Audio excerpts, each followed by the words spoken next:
Nigeria's Chief of Naval Staff, Vice Admiral Emmanuel Ogalla, says increased manpower will boost the efforts to curb oil theft in the country's maritime space.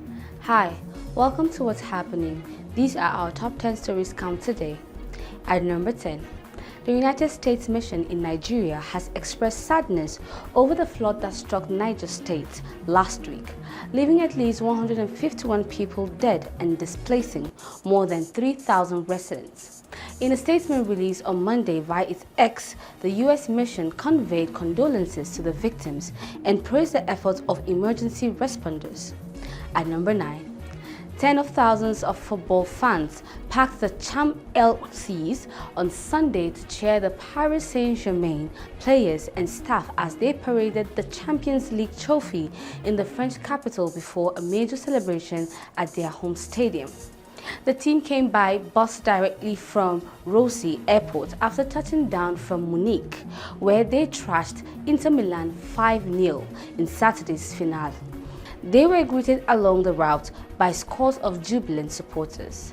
At number 8, the Supreme Court and National Judicial Council, chapter of the Judicial Staff Union of Nigeria, have announced their withdrawal from the planned industrial action declared by the union. The national headquarters of JUSUN had on Friday declared a strike action and directed its members to down tool beginning from midnight on Sunday.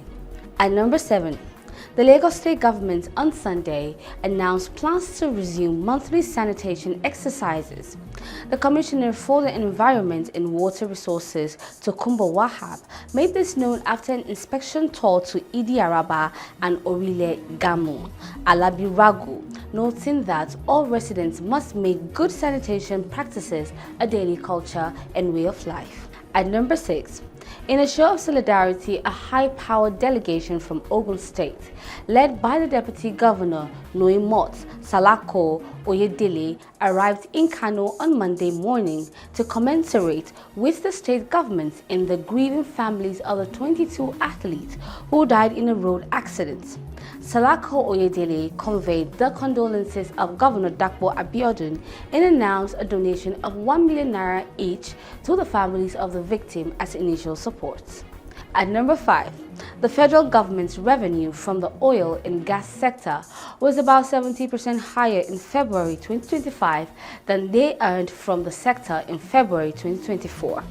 According to the Central Bank of Nigeria latest economic reports for February 2025, the sector ranked in 70.49% higher in February than the 477 billion naira recorded same period last year.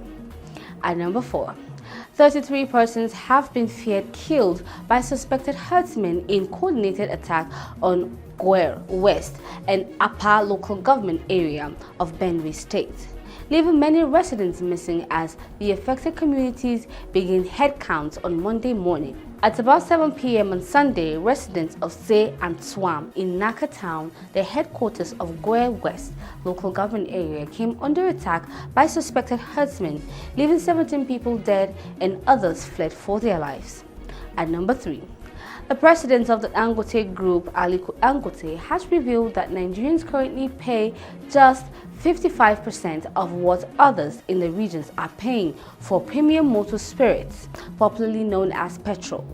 The Dangote Group, in an email to Channels Television, noted that Dangote made the statement during a visit to 650,000 barrels per day facility by the president of the Economic Community of West African States Commission, Dr. Omar Toure, and his team. At number 2, the federal government has declared Friday, June 6 and Monday, June 9 as public holiday to mark this year's Eid-ul-Adha celebration. The Minister of Interior, Dr. Olubunmi Tunji Ojo, made the declaration on behalf of the federal government. He congratulated all Muslims Ummah both at home and in the diaspora on the occasion. And at number 1, Nigeria's Chief of Naval Staff, Vice Admiral Emmanuel Ogalla, says increased manpower will boost the efforts to curb oil theft in the country's maritime space. The naval chief stated this on Monday as a guest on Channels Television's Sunrise Daily program as part of events lined up for the celebration of the 69th anniversary of the Nigerian Navy. That's all for today. See you next time on What's Happening.